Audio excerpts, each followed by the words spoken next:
Concepts television podcast dives headfirst to the world of cord cutting. Want to be on the loop of what's hot in Netflix? Or if it's not a preference, what about original shows in Hulu? We've got you covered. Join us as we fill in the blanks and talk about movies to stream and what show you should be binging. This is the Golden State Media Concepts television podcast.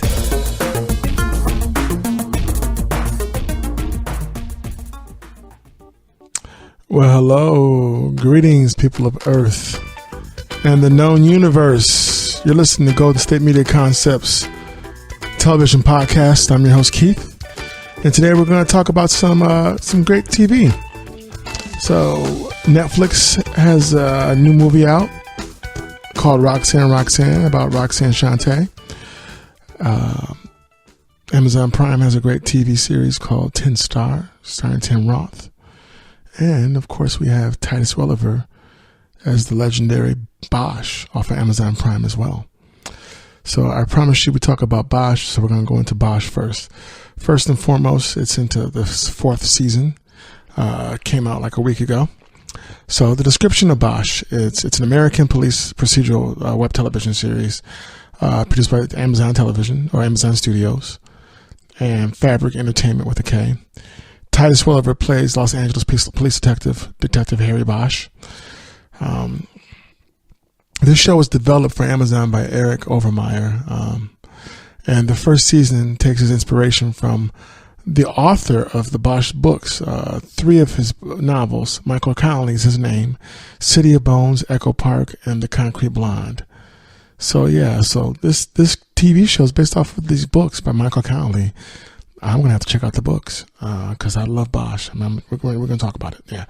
So basically the story of Bosch is Amazon streamlined this pilot. They had two drama pilots up on deck. And Bosch was in 2014. At the time that the first season came out, viewers were allowed to offer their opinions about the pilot, actually, before the studio decided whether or not they were going to make it into a series. So the viewers loved it, and the rest is history. 4 seasons deep now. So it's the first Amazon Prime TV show or series that I got hooked on. So yeah, good show, great show. So basically, as I said before, Bosch is this LA, police detective, Harry Bosch. He has this really swanky, cool penthouse in LA that overlooks the city. Really nice. And you find out that he was able to afford this because basically a movie decided to do a production company, Hollywood decided to do a movie on Bosch in one of his cases. So with the royalties he got from that movie, he was able to buy that penthouse. Harry Bosch is a divorced police detective. He's got a daughter named Maddie or Madison. Loves her very much. His partner is a man named Jerry Edgar. He's really cool. He's also a divorced police detective. And basically, this season 4 is interesting. So by the time you get to season 4 with Bosch, what's happened is you find out that Harry Bosch, his background is it's very troubled. I mean, Harry's mom was a single mom. To our knowledge, we don't know who Harry Bosch's father is. You find out that his mom was a prostitute. Harry never resented her for that, didn't hold that against her, never judged her. He loved his mom very much. And as a young boy, I believe a preteen, his mother was murdered. So he spent time in foster care and other places. So she was the only family that he knew of. So now, I like to think that shaped Harry Bosch, his personality, and wanting to do right and wanting to make sure that people who commit crimes get, punished and get arrested. And I think his sense of duty came more than likely from that traumatic development that happened in his life as a young boy. His ex-wife is remarried, and she's a professional poker player. And for the longest time, his ex-wife and his daughter were living overseas with her new husband named Reggie, I believe. So that's going on in Bosch's life. So, he's a great detective. Doesn't say too much. And Jerry Edgar, his partner, Jay Edgar is the guy who's always wearing a suit to work. Keeps the extra dress shirt in his desk. Very clean cut. Yeah. He and Bosch work very well together. They're a fascinating duo. They really are. Jerry's got 2 kids. You find out that the reason why he's divorced is because he cheated on his wife and she found out. So, and that will do it, right? So what's cool about season 4 is it opens up basically the LA Police Department has a lawsuit pending. They're trying to settle it out of court. It's called the Black Guardian incident. Basically, with this incident, what happened was that 2 cops pulled over this black man, and they took him to a bathroom and interrogated him because there was a young girl who was missing, who had been kidnapped, and they were led to believe that he was the suspect and that he had kidnapped this girl. So for whatever reason, they assumed that it was him. So it was one black officer named Drake and one white officer. And his name is eluding me right now, but let's see if I can get his name. And the black officer Drake winds up being retired at the time that this lawsuit is threatening to either be settled or go full swing. So give me a second. I have to look for this other guy's name because the other officer's a trip. So this season's called Angel's Flight, and I'll tell you about that in 1 second. But the other officer winds up, he's separated from his wife, estranged from his wife and son. He's an alcoholic. He's a drunk. Doesn't have a whole lot of self-esteem right now. But of course, his former partner Drake has his back.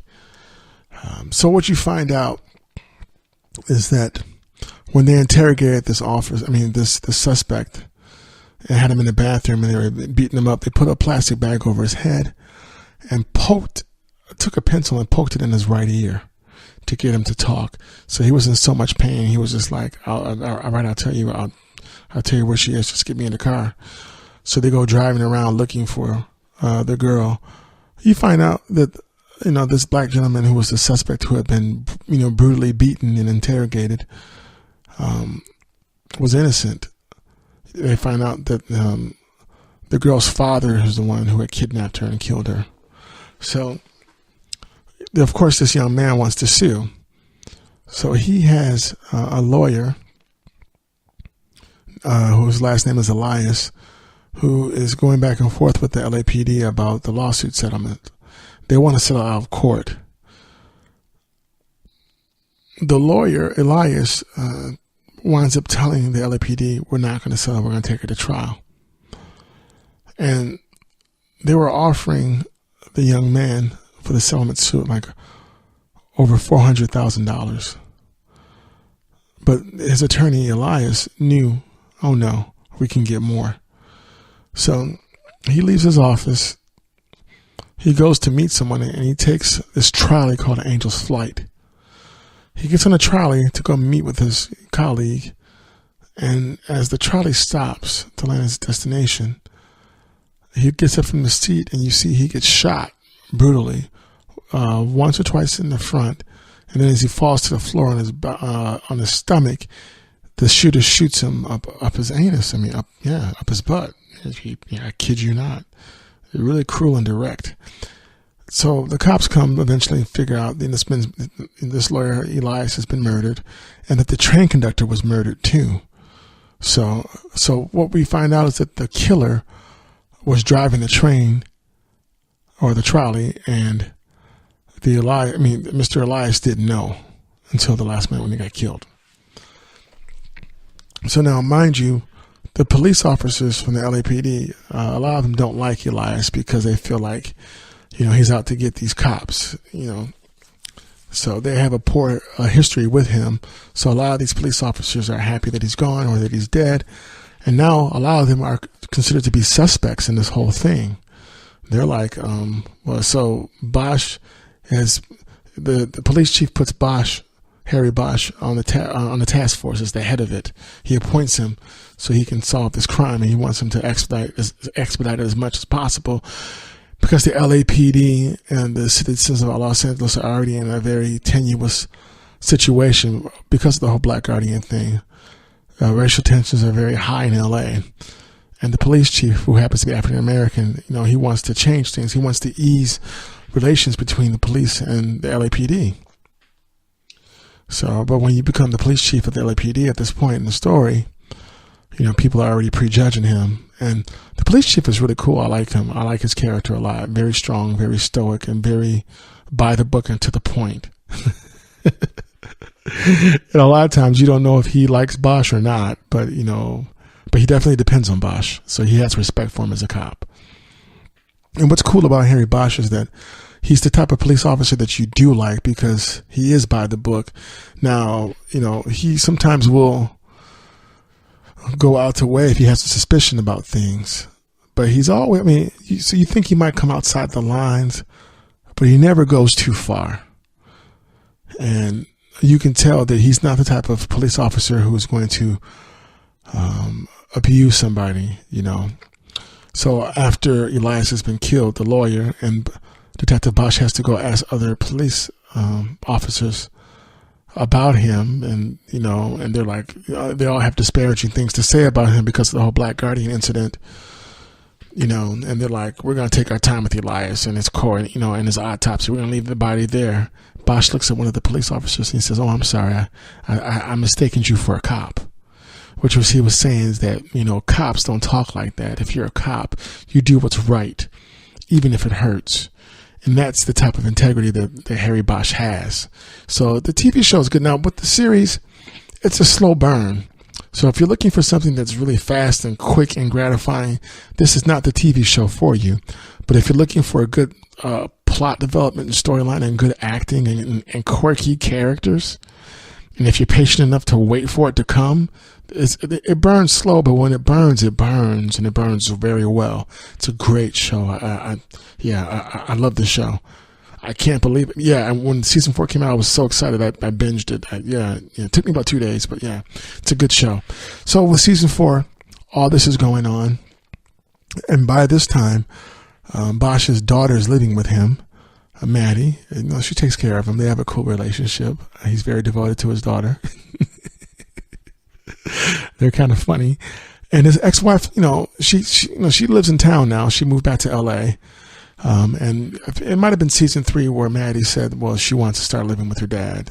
She wants to spend more time with her dad. So, and I think, and maybe even when she first pops up in early in this show, she was calling him Harry. And I think that's because she wasn't, she didn't see that much of him. So Harry realized that, okay, I need to spend time with my daughter. She's growing up. So his ex-wife, Eleanor Wish, great character, still playing poker for a living and beating people and winning. She used to be part of the FBI. She wants to get back in. So she's been corresponding and dealing with them, trying to get her to see if they can reinstate her. So they have her work different things. They'll have her do different poker games to try to investigate any underworld crime. So in season 4, that's what the FBI has her doing. They have her go to a certain poker game at a Chinese restaurant, and the game gets aborted, and she gets escorted out. And they didn't, people didn't know that she was moonlighting for the FBI. It's a poker player. So they have her like on probation, because she wants to get reinstated. Harry knows all this, and he's like, okay, that's fine as long as you're safe. That's fine. I know you want to be back in law. Yeah, I know you want to be back in the FBI, so I get it. So do what you got to do.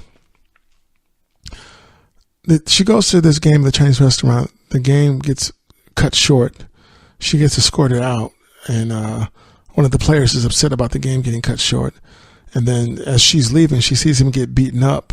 She goes in the bathroom first before she leaves so she can reposition her cell phone and turn the camera on. So as she walks out, she's getting video footage of the people beating up this guy as she leaves the restaurant. So I got to tell you where that goes, and I'll tell you some more about what happens after this break. Want to know the latest and hottest music hitting the airwaves? Don't be left out. Listen to the Golden State Media Concepts Music Podcast. Keith keeps you on the loop with everything you need to know from pop, rock, hip-hop, and the top 40. And we'll throw in news of your favorite artists, concert and tour dates, and so much more. Listen no further, because this is the gold standard in music podcast.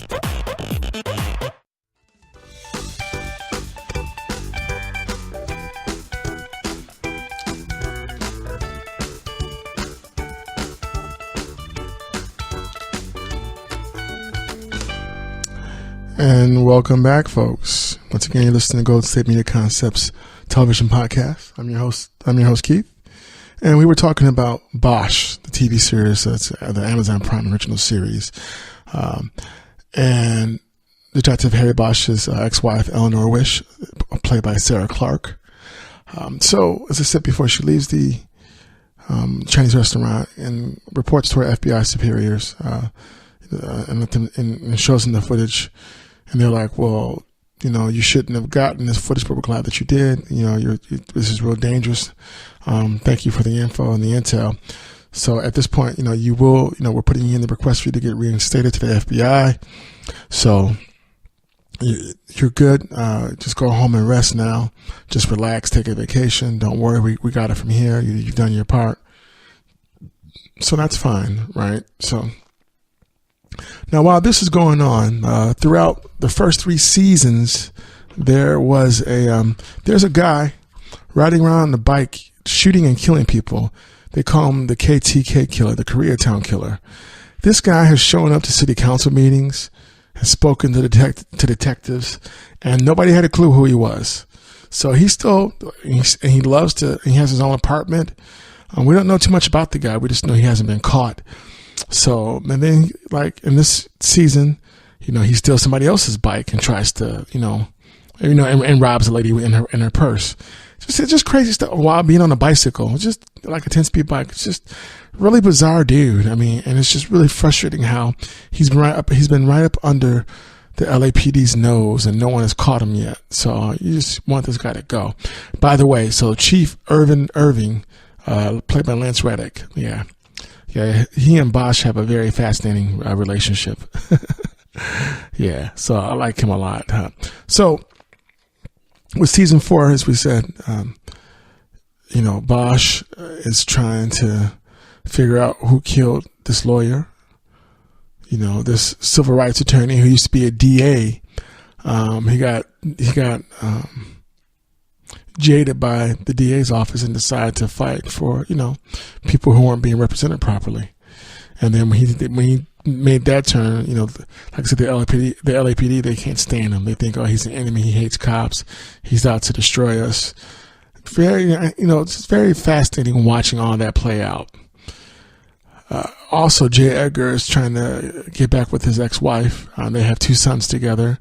So throughout the season, you see him spending the night with his ex-wife, sleeping with her, but having to leave early in the morning because the ex-wife is like, well, I don't know if I want the kids to know about this yet. We're still figuring things out.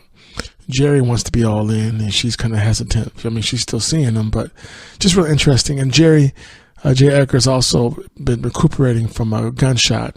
He got shot in his driveway last season, almost died. So he's been on leave, recovering, spending time with his ex-wife and his kids. So I think she helped take care of him and put him on the mend. So that was the way that he was able to reconnect with her. So throughout the season, will they make it official, or what's going to happen? So that's going on within the show. Basically what winds up happening, it's just a number of events happen to make things take a really dark turn. And there are things in the show, in the season, that happened that I was upset about, but it was still good writing. And I just there's just a moment that happens to Harry that changes his life forever. That's all I'm going to say. I don't want to spoil it for you, but I would encourage you guys to watch it. Season 4 is very powerful. Maddie has been trying to get a hold of her stepfather, who lives over, who's over in Europe. She's been trying to Skype him, and he won't return her calls. And when she asks her mom about it, her mom just kind of stonewalls her about the whole thing.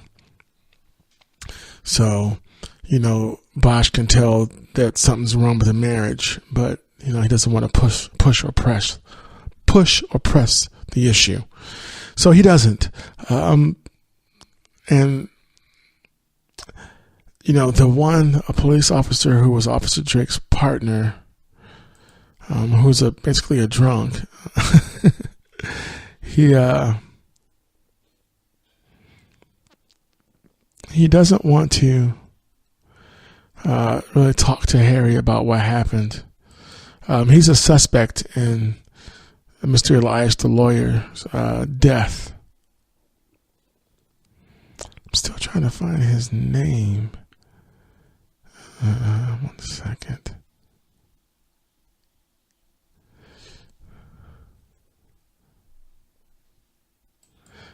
Yeah, he doesn't, like I say, he's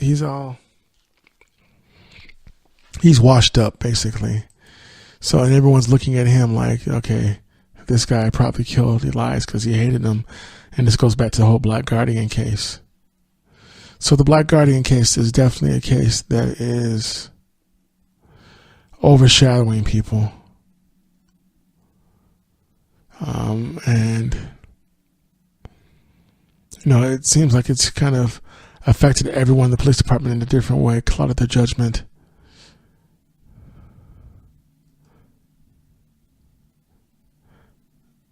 And it's just that, there's more to come with that whole storyline too within season 4. So you have to deal with Black Guardian and 2 cops abusing, a man who they cornered, beat up, and poked a pencil in his ear, damaged his hearing, all because they thought he was a kidnapper when he really wasn't. And it's just really powerful because this, one cop was white and one cop was black, and they did this together.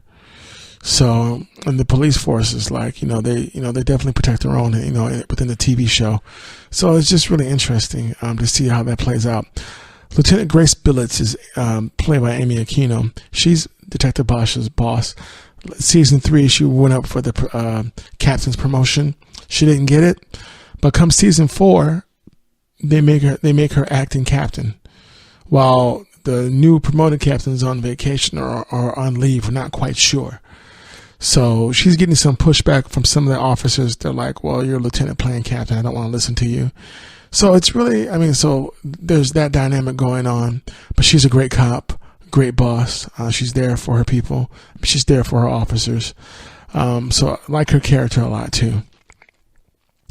And it's just interesting to see all the different themes that are playing along within this season. Racism, sexism, and murder. So, and some elitism. I'm not going to say how that fits in, but that's a theme in a series too, in this season. Well, see, I don't want to give away what happens, but I'm just going to say that, the show's revolving around Detective Harry Bosch, who's also a war veteran too, decorated, Special Forces. I'll say this, there's a protest group who thinks that, a police officer killed the civil rights lawyer, and they're protesting all the time. So there's lots of antagonism between that protest group and the police officers, the LAPD. The press thinks it's a police officer who killed the civil rights attorney as well. You come to find out that the civil rights attorney had some incriminating, damning evidence against the two police officers at Black Guardian who assaulted this young black man. You find out within the show that he actually had some footage. But the question is, can Bosch find that footage? And what happens when Bosch does find that footage? So that's going on. Like I said, there's a distrust of the police, but, Irvin Irving, the new police chief, he wants to repair the relationship between the police force and the community. So, the characters on the show are great. You just like them. You really do. They're written very well. So I will say this, Bosch gets his man, or he gets the person who killed Elias. Now, also, there's a backstory because Bosch's mom's murder is a cold case. So he still wants to try to solve that. So there's themes and flashback scenes about that too, within the season.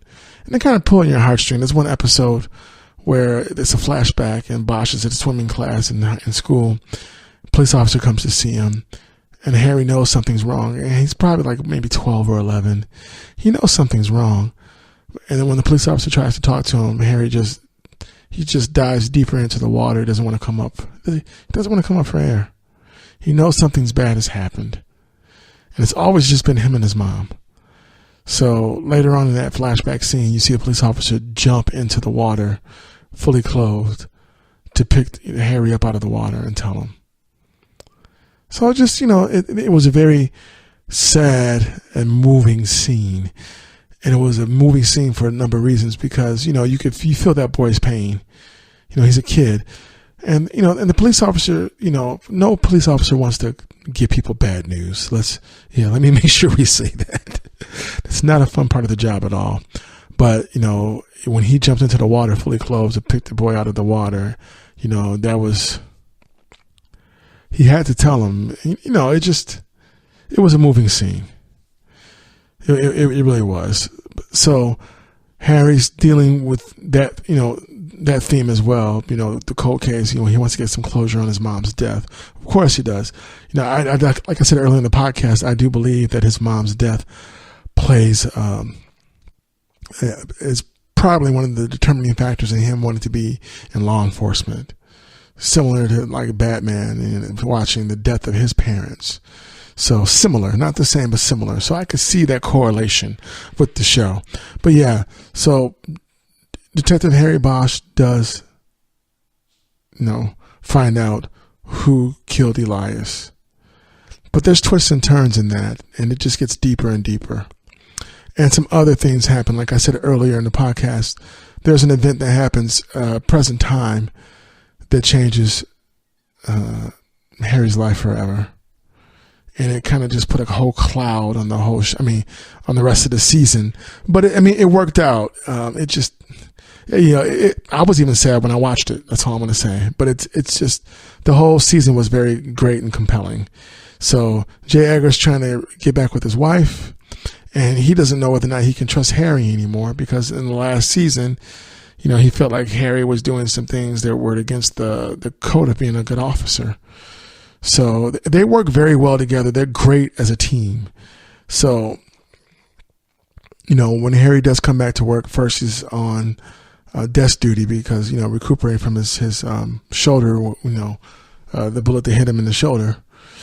And then eventually, Lieutenant Grace Billets, his boss, and Bosch's boss, she requests that he be put on the task force with Harry. She knew what she was doing. She wanted to get them two back together again because she knows what kind of a great team they are. So he winds up joining the task force. There's other people on the task force. There's two detectives. These ladies are from IA. So there's this trust with working with them. So Harry tries to keep them at distance and give them busy work. And of course, that's going to come to a head as well. So all these different layers and themes go on in Bosch. And it's just great writing. It's a great detective story. And you're invested when you watch the show on Amazon. You want the killer to be caught. And the Koreatown killer, the KTK killer, this crazy guy on a bike. I mean, oh man, I mean, I want this guy to get caught so bad. You don't even know. He just really bothered me. He drove me nuts. Yeah, all these different things, these themes and layers are going on in the show, and it's great television. Love today's technology where you can tune into Amazon Prime and watch TV shows that may not have ever gotten a chance on regular mainstream television, and movies. Same with Netflix and Hulu. Today's technology is great in that regard, where you can watch TV on your cell phone or your tablet and get into a show, just really get into it with no commercials, no nothing, and just good, heart gritty writing. And a lot of these shows that are on streaming are web-based TV series and streaming only. A lot of these type of shows, these different shows, they wouldn't all get the time of day in regular Hollywood studios. So I'm glad that we as people now have these great entertainment alternatives. So I don't want to give away too much with Bosch. So Mandy's dealing with her mom lying to her. Eleanor wants to be back in the FBI. Mary doesn't know why her stepfather won't talk to her, and she doesn't know what's going on with her mom and her stepdad and their marriage. And Bosch is just trying to navigate and figure out who killed his mom and who killed Attorney Elias, the civil rights attorney. And like I said, J. Edgar is trying to get back with his wife and his kids. So it's nice that it's nice to see a story where someone is trying to reunite their family. Because too often in these TV shows, it's always about the families being fractured and torn apart. So I highly recommend season 4 of Bosch and all 4 seasons of Bosch on Amazon Prime. It's an excellent TV show. Like I said, it's a great detective mystery show. There's thriller. It's a slow burn. Fast burns are good, but fast burns, you can't always have a fast burn. It's not healthy. Sometimes you got to slow it down. They slow it down. They do it just right. You will be engaged. Like I said, if you go into it like, okay, it's not going to be immediate quick fix gratification, but I'll follow the story and wow, okay, it's taking me somewhere. Then you get invested. Then you're like, okay, well, what's going to happen next? And that's the whole fun of binging these shows. So after this break, we'll talk about Netflix doing something, I'm going to say revolutionary, by what they did. Roxanne Roxanne, not Sting, not the police. It's the other Roxanne Roxanne. And we'll talk about that after this break. Tired of searching the vast jungle of podcasts? Now listen close and hear this out.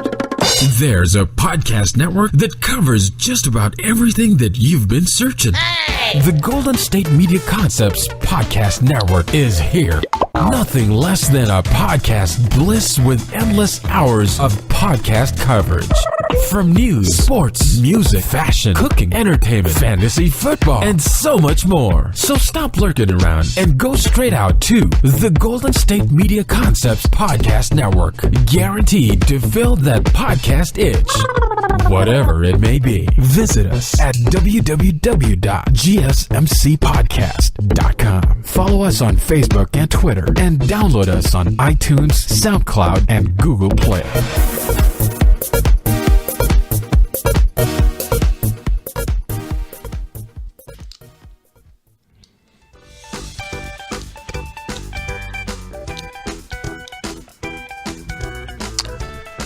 Hello, welcome back to Golden State Media Concepts Television Podcast. I'm your host, Keith, and we just finished talking about the Amazon Prime original TV series, Bosch. Great show. 4 seasons. The 4th season just came out like a week ago. Definitely encourage you guys to check it out. If you like a good detective drama, Bosch is it. Now, Netflix, Amazon Prime's competition. They did something to me that was just amazing. Roxanne Roxanne, the movie, is the biopic about Roxanne Shante. So I'll read you a brief summary and then we'll talk about it. In the early 1980s, the most fear-battled MC in Queens, New York, was a fierce teenage girl with the weight of the world on her shoulders. At the age of 14, Lolita Roxanne Shante Gooden was well on her way to becoming a hip-hop legend as she hustled to provide for her family while defending herself from the dangers of the streets of the Queensbridge projects in New York City. So yeah, it's that's a great way of summarizing what the movie is about. Of course, there's more to it than that. It's directed by Michael Larnell. He also is the screenwriter for this movie. And it stars, I believe her name is, it's Shantae, Shantae Adams. That's her name with a C. She plays Roxanne Shante. This film is also, it also stars Nia Long as her mother, and she steals the show. She does a great job playing Roxanne, her mom. Miss Peggy is her name in the movie, and she deserves like a Golden Globe and an Academy Award for her role. She was great. This movie was executive produced by Academy Award winner Forest Whitaker and Grammy Award winner Pharrell Williams. And Roxanne Shante, she also executive produced this film. So she gave the approval of her story. Where do we begin? So for those of you who don't know, before there was a Nicki Minaj or a Cardi B or a Queen Latifah or a Salt and Pepper or a MC Lyte or a Ladybug Mecca or Lauryn Hill, or Missy Elliott, there was Roxanne Shante. Yeah, she set it off. She was the first female rapper in the game, and she was also part of the Juice Crew, which included Cool G Rap, Marley Marl, Biz Markie, Big Daddy Kane, and Roxanne Shante. So, Roxanne Shante, where do we start? So she lives in Queensbridge projects. This is before you ever heard of, the rap phenom Nas. She's one of 4 girls, and her mom is raising them by herself.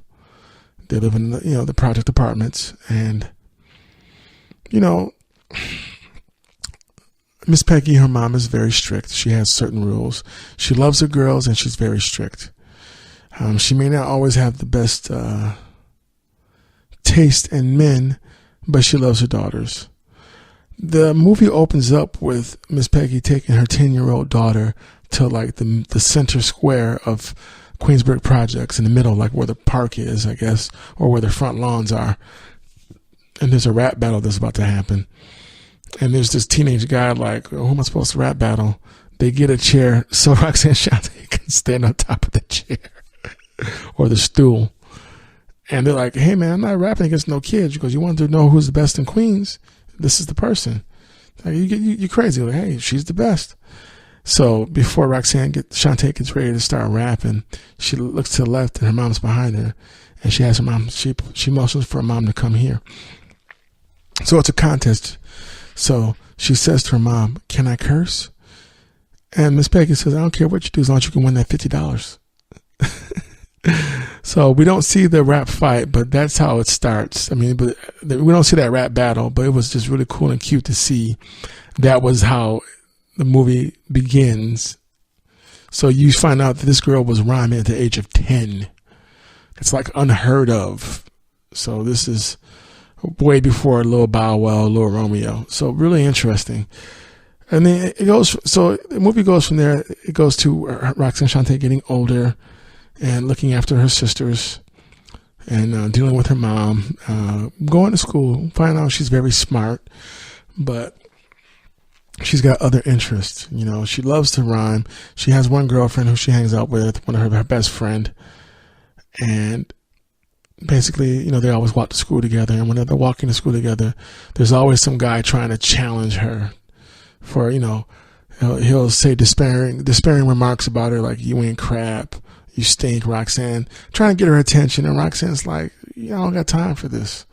You got money, I'm not going to rap battle you. I mean, so Roxanne Shante has developed a reputation for rap battles and winning them all. Just, So it's really fascinating because you see that she loves rap and hip hop music, but it's just a way of life for her. It's just like breathing.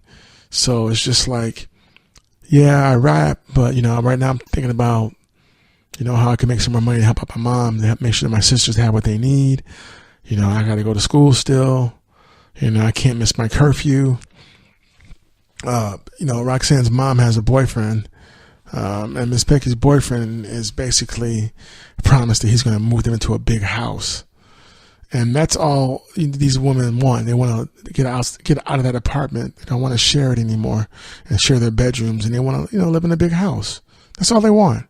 So it's amazing the things that bring happiness to people in their lives. We live in a society now where gym shoes that cost $200 and $300 are something that are desired for, and certain watches and jewelry and computers and phones that cost $1,000 and more.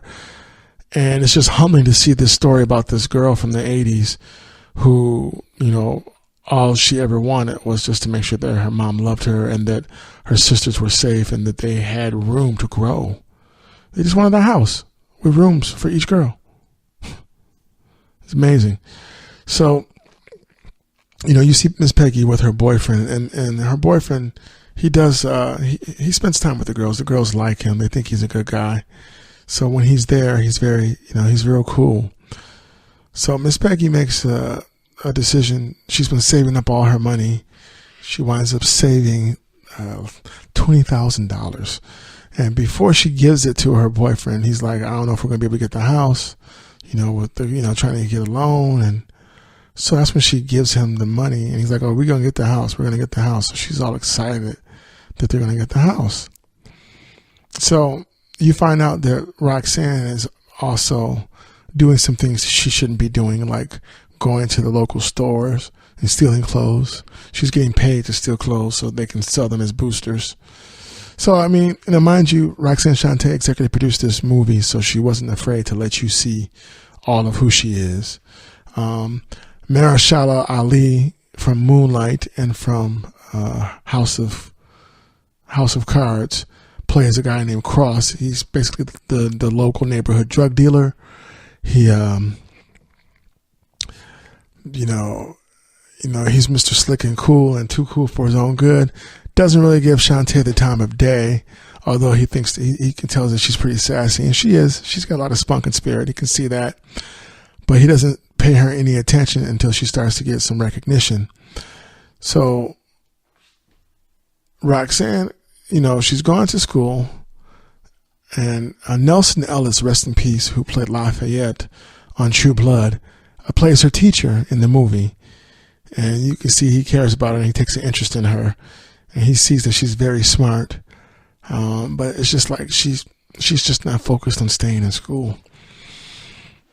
So she's been stealing clothes and getting away with it and selling them, getting paid to steal them, and so that people can boost them. That term means take those clothes that have been stolen and sell them on the street to other people for half of what they were priced at. So she's doing that, and she's still getting people trying to accost her for a rap battle because she's the champ of Queensbridge. So you even see a scene where this kid named Nasir comes up to her and he's like, I want to battle you. And she's like, I don't have time. And she's like, okay, go ahead. So that scene happens when she is about to go on tour. But, I don't want to skip. We'll get to that in 1 second. So the boy named Nasir, she tells him, go ahead and battle. Go ahead, what you got? And he chokes. So she looks at him with a nice, gentle, and pleasant smile. And she says, Nasir, you come back. When you come back, you better have a good rhyme for me. Otherwise, I'm going to mess you up. That's not the word she used, but you get the point. So he looks at her, he smiles, nods his head, and walks away. So that's a really important moment. We'll talk about that later on. So basically, one day, Roxanne is late she's late coming home. Her mom tells her, you got to be home at 9 o'clock. I'm not opening the door. So, her her mom tells her that when Roxanne shows up late, Shantae. And Miss Peggy's not going to let her in, but the boyfriend feels bad, so he lets her in. So that happens again later on, one more time. And when it happens for the last time, Shantae decides, I'm not coming home. So she goes to live with one of her guy friends, who's just a friend. And that goes well. He's like, put the money in the tip jar. I mean, there's a glass jar, put the rent money in that. So that goes well until it doesn't. It gets to be a point where he gets drunk one night and he sees her, he notices her as a woman and not just a scrawny girl from, around the corner. She's got, this t-shirt and shorts on. It's kind of skimpy, and it's where she sleeps in. She's not trying to entice him. She's just being herself. She's a teenage girl. And he kind of, he comes close to assaulting her. He stops himself. And then he tells her, you got to leave. And she's like, I got nowhere else to go. And she motions for him to, go ahead if you want us to have sex. That's what we'll do, because I ain't got nowhere to go. And he just shakes his head because he sees how scared she was when he was on top of her on this couch, and he just stops. He's like, you just got to go. He realizes what he did was wrong. What he was about to do was real wrong. And he's just like, you just got to go. So that's when Shantae goes back to her mom's apartment with her head down. And her mom's like, why should I let you back in here? Well, give me one reason. And Shantae didn't say anything. And Miss Peggy says, well, you're my daughter. And she lets her back in. So Miss Peggy's rough around the edges. She's a hard mom, but she loves her kids. She does. You find out later in the show that, in this movie, well, I'll tell you after this break, and we'll get into the details. We'll get more in depth with this. May not get a chance to talk to you about 10 Star. If I don't, it's okay, because I still have to finish watching it. I'm enjoying it. So if we don't get to 10 Star this podcast, we will next week. Trust me on that. So, because that's some real cool, fascinating darkness going on with this show. But yeah, I digress. Break, and back with Roxanne Roxanne, the movie from Netflix. Want to find out what movies to go see? Then check out the GSMC Movie Podcast. It's your ticket to the latest movies, whether it's a new blockbuster event, romantic, comedy, or action flick. This show has got it all covered. They talk some what to go see now, don't bother, what's hot on Netflix, and everything in between. That's gsmcpodcast.com/movie-podcast. When it's all about the movies, it has to be this new show. Don't forget to like them on Facebook and follow them on Twitter. Visit gsmcpodcast.com for more info.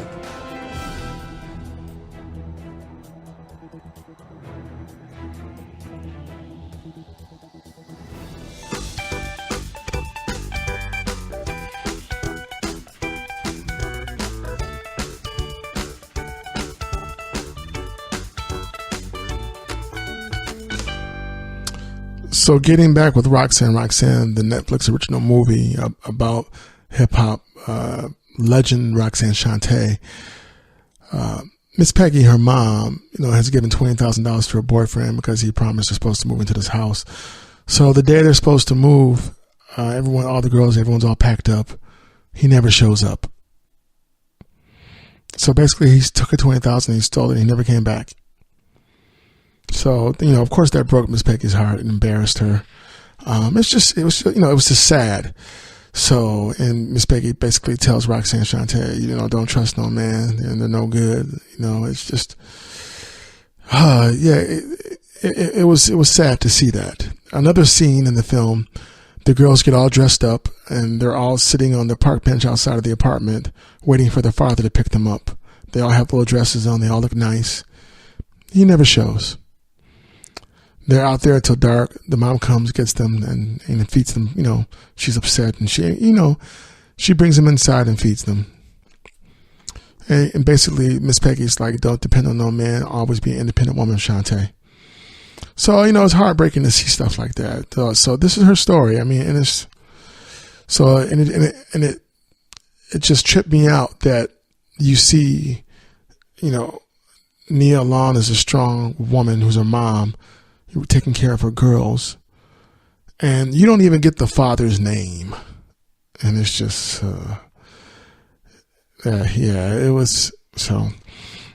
And the reason why I mentioned that is because all those things play into what happens with Roxanne Shante and how she views men. So she's moved back. So we fast forward a little bit. She's moved back in. She's back at home. I told you about the scene where she came back home because she got kicked out of where she was living with her head down. So now she's got to be on the best behavior, and she knows that she's not joking when it comes to that 9:00 curfew.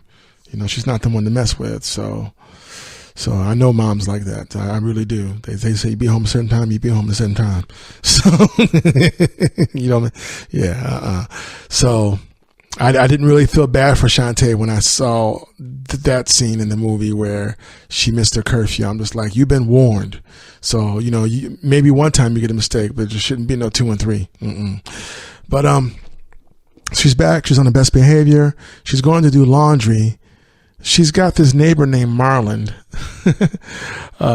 He yells out the window. He's like, Shantae. She's like, what? Come on upstairs. I want you to get on this track for me. I want you to get on this record. She's like, I got to do my laundry. He's like, just come on, get on this track. So she's like, all right, you know, what you going to do? You know, she goes, you going to pay me? So he offers to pay her some money. So the next thing you know, she's in his apartment and he's setting up the microphone and he's got her. He's like, hey, you know that song Roxanne Roxanne? She's like, yeah. From UTFO? She's like, yeah. She goes, I want you to rap on it. So Roxanne Shante does Roxanne's Revenge in one take and then goes to do her laundry. So Marlon doesn't say anything to her. And then next thing you know, you see a scene where Shantae is sleeping, you know, at the apartment, and she gets a phone call like 1:00 in the morning, and they're like, you're on the radio. And she's like, what are you talking about? She hangs up the phone. Someone else calls, you're on the radio. And she's like, you're going to get me in trouble. It's too late. And then she sits down and she thinks to herself, she says, so what do I sound like?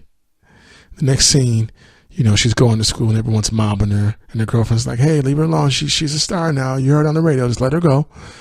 And you find out that Marlon is Marley Marl, who winds up being the founder of the Juice Crew. And he's also, you know, a great hip hop legendary producer who's responsible for working with people like LL Cool J. Yes, folks. Mama Said Knock You Out. Yeah, that was all Marley Marl and LL. Yeah. Just saying. Classic record. Yeah. So, you know, yeah, Marley Marl basically put Roxanne Shante on. That song got on the radio, Roxanne's Revenge, and it sparked a whole bunch of other female rappers after her doing diss tracks trying to diss her, trying to get their claim to fame. Eventually, you know, Shante winds up,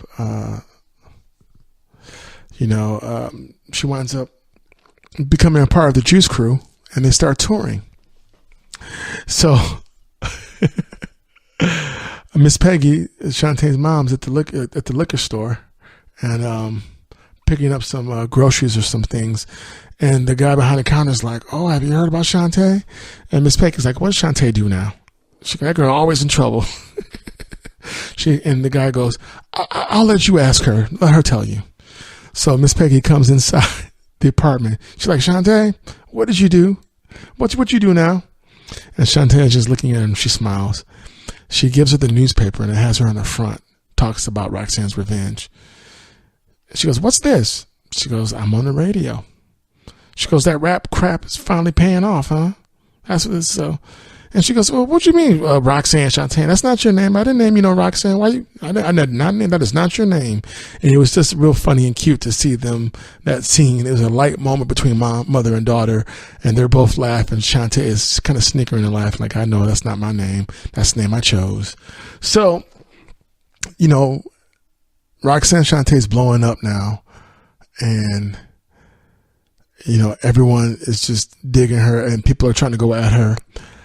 And Cross, the local neighborhood drug dealer, decides he's taking a liking to her, so he winds up trying to woo Shantae. And we find out that she was 16 when he's trying to get at her. They wind up becoming a couple, and you find out that he's really abusive. He already has one son. He winds up having a son by Shantae, and he winds up being a very abusive partner. when he meets with Shantae and her mom, Miss Peggy just reads him the riot act. It's a great scene. They're at this restaurant, I believe, and she just goes off on him, and I love it. It was a great scene. And Mahershala Ali, if I'm saying his name correct, did a great job in this role. I did not like him. I just wanted to wring his neck. That's how I know he did a great job in this role. He really was the bad guy. You find out that Shantae goes through some trials and tribulations. She has a falling out with Marley Marl. But there was right before they're supposed to go on stage and perform, but there was a blessing in disguise, because he's like, I'm not working with you no more. I'm not DJing for you no more. I made you. And, Biz Marquis is like, that's okay, Shantae. I'll beatbox. We can do this. They go out on stage.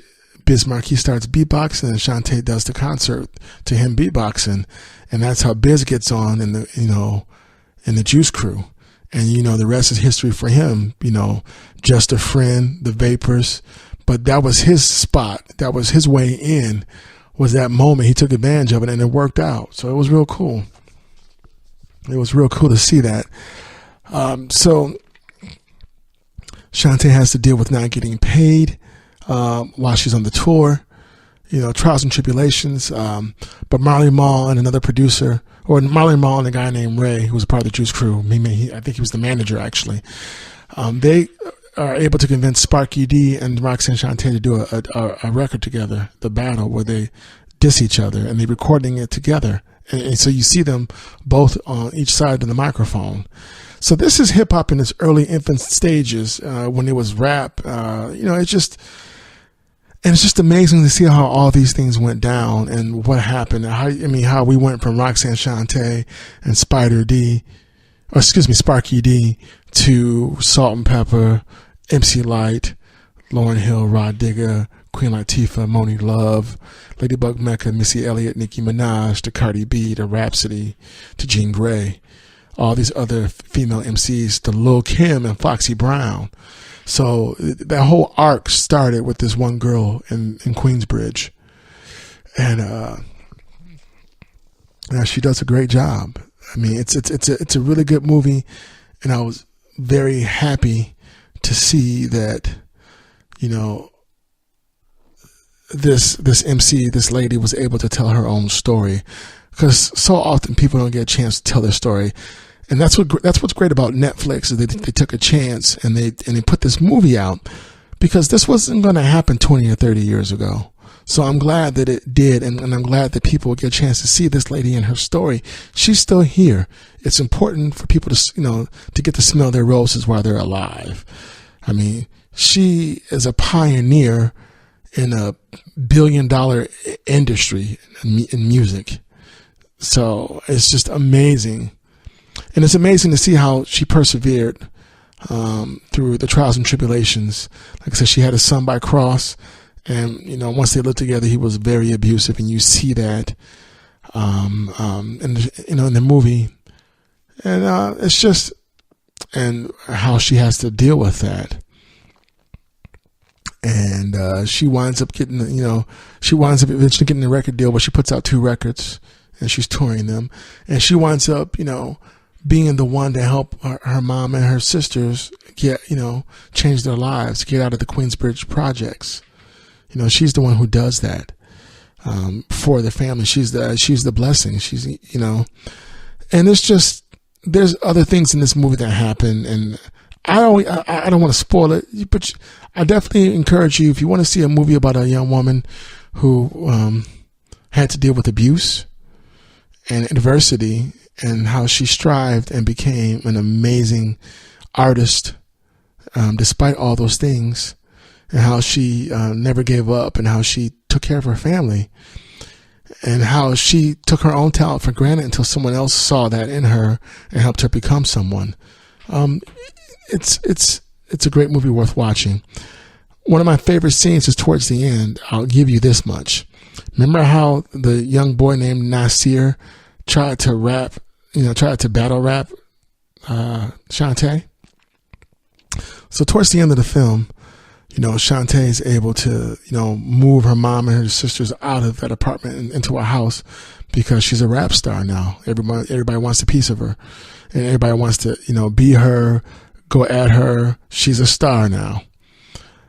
So towards the end, as she's moving out and her mom is, supervising the move with the girls, Nasir walks by Shantae and she says, "Nasir, come here, where you going?" It's like, "Hi, Shantae." He goes, "Remember what I told you? I told you next time I saw you better have a good rap for me or I'm going to mess you up. Do you got one?"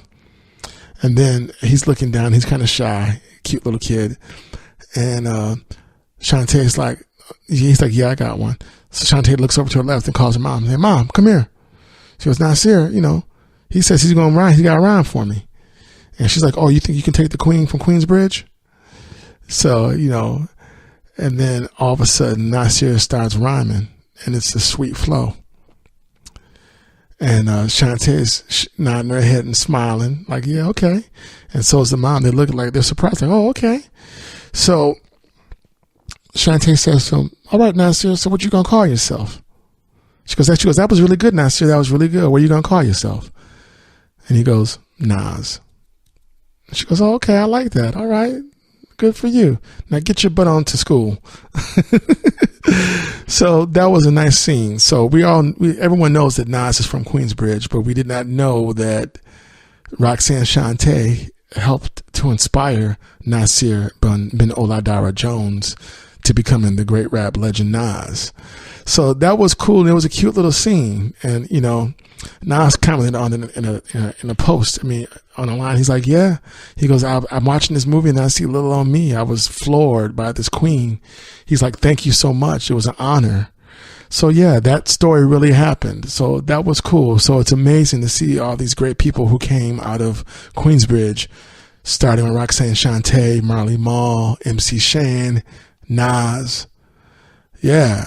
So this is a great movie. I encourage everybody to watch it. And I especially want to encourage everyone to see it, and especially ladies to watch this, because there's more. The history of women in hip hop has a lot more to it than people realize. It didn't start with Lil' Kim. It didn't start with Salt and Pepper. It didn't start with Nicki Minaj. It started with Roxanne Shantae. And of course, there's a whole bunch of other great MCs who are female that came after her. But yeah, she laid that foundation down and she held her own. So she even went up against KRS-One. But yeah, this Netflix film is excellent. I encourage you guys to check it out. It's a great movie. I'm very happy. I'm looking forward to seeing other stories about, I love all musician biopics. I love them all.